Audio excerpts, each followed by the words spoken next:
Scaling your content agency from somewhere around $3,000 to around $15,000 is hard. You don't know if you're doing the right things, you don't know if it's gonna work, how to charge more per client. But what if I told you there's a certain order of steps you could take in order to make it 10 times easier? Over the last 2 years, I've scaled 2 content agencies to 6 figures, built a personal brand of over 50,000 followers, and in this video, I want to share with you all the stages you need to go through in order to make it as simple and as easy as possible to scale your business to $15,000 a month.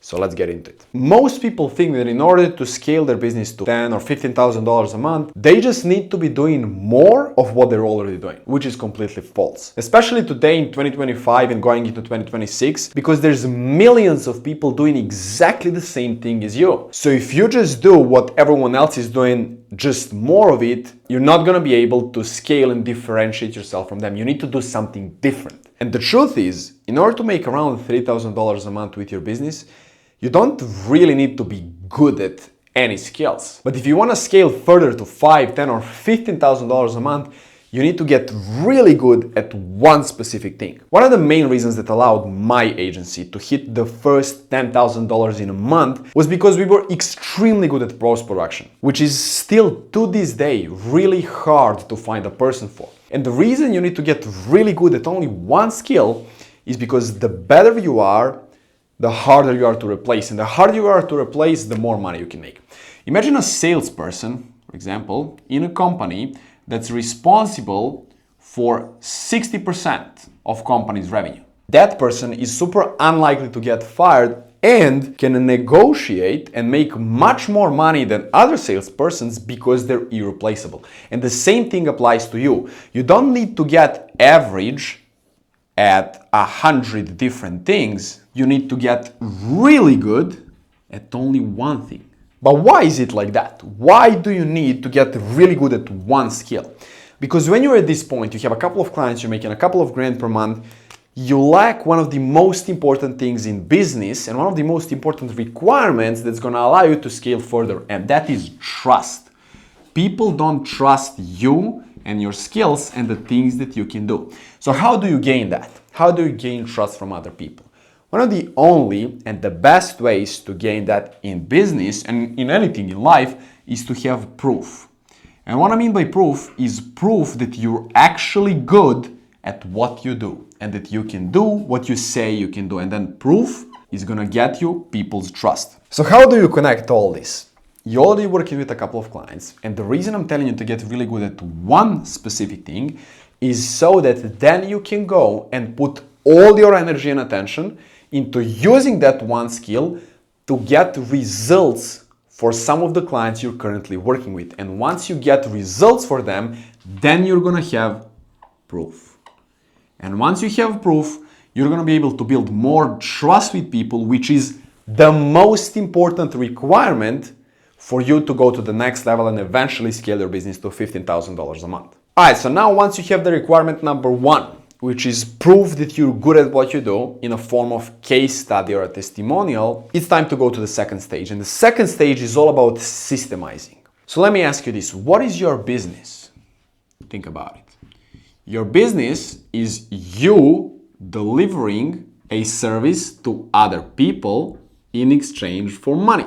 If you run out of service to deliver and the clients to pay you for it, you run out of business. You don't have a business. And if you want to make more money with your business, you need to serve more people, more clients at the same time, and that's how you'll make more money. That's why there's so many big software companies, because delivering the service to multiple clients at the same time for them is super easy. They can deliver their service to millions of customers in the same time. So what does that have to do with you if you're trying to build a content service-based business? I want you to imagine that you're a fitness coach and you're helping men in their 20s gain more muscle, middle-aged women lose weight, teenage boys bulk up without getting fat, and men over 60 have more endurance and be well built. It's not gonna be hard, but impossible to do these things because every single client is polar opposite from the next one. Everyone has different values, different motivators, different beliefs. Now, on the other hand, I want you to imagine that you're running the same business, you're the same fitness coach. However, you're only helping men in their 20s lose weight. Now it's easy to work with multiple clients because 90% of what you do is gonna be the same for everyone. And only 10% is gonna be personalized, depending on their needs, their preferences, and so on and so forth. And the same thing applies to the skills related to online business. Content creation, content distribution, ads, marketing, sales, etc., etc.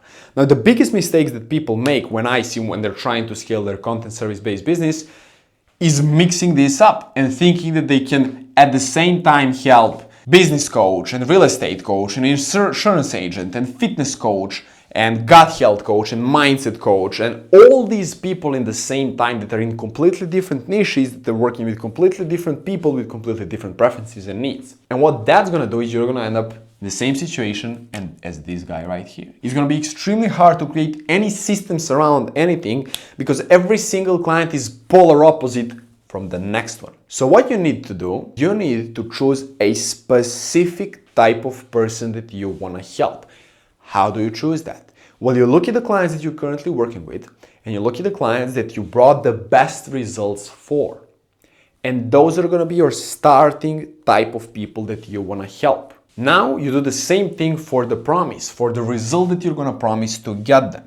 You're not gonna just invent it out of nowhere, but you're not gonna go and promise 4 completely different outcomes like this guy, but rather go and just choose one like this guy. So you have one specific offer for one specific person you want to deliver it to. And that way you can build systems around the delivering process because 90% of what you do is going to be the same for everyone and 10% you're going to personalize easily. And when you build systems around your delivery, that allows you to have multiple clients at the same time without having to not sleep to deliver work for them. And that's what's gonna allow you to scale to the next level.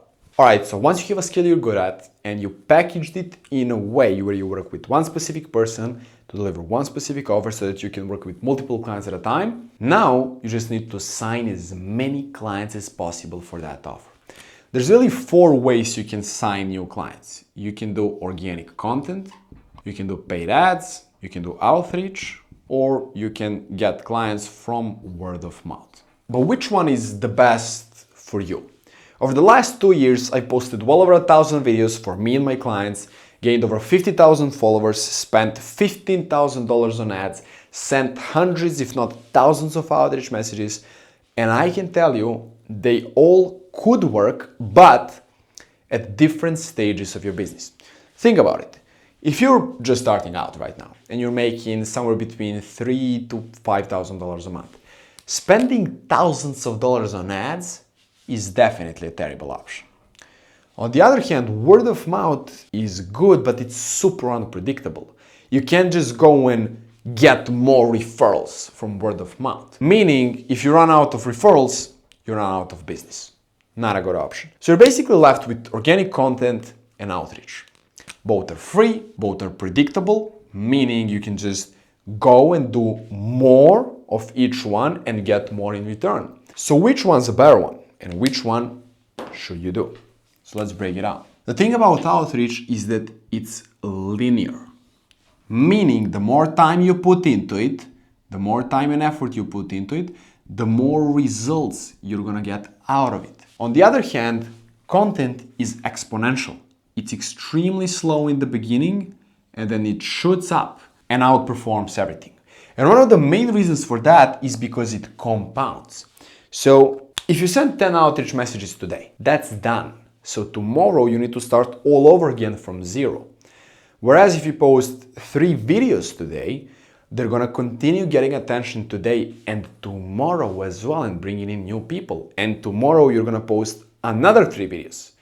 Over a long enough time horizon, it creates a snowball effect. It compounds, and that's why it grows exponentially and eventually outperforms everything. So both have pros and cons. The best way I found to use it is to use what I call hybrid acquisition system. which means to use both in the same time. When I was trying to scale my content agency from scratch, I was trying anything and everything. And I was doing a bunch of cold outreach and posting a bunch of content at the same time. I wanted to use outreach because I thought, well, everyone's doing outreach, everyone's telling me you need to do outreach, but I wanted to post content to build a personal brand in the background. And what I realized is that I ended up with this really good result without even planning it in advance.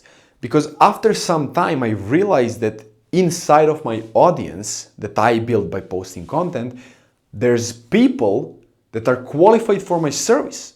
So now if I go on and implement things from my outreach and reach out to people who are already in my audience that already know, like, trust me, have seen me, watched my content, it's going to be much easier to start a conversation with them. It's going to be much easier to hold a conversation with them. And it's going to be much easier to sell them and help them by implementing my service for their business. So what I realized is that the best use of organic content is outreach is to use both of them into a hybrid acquisition system.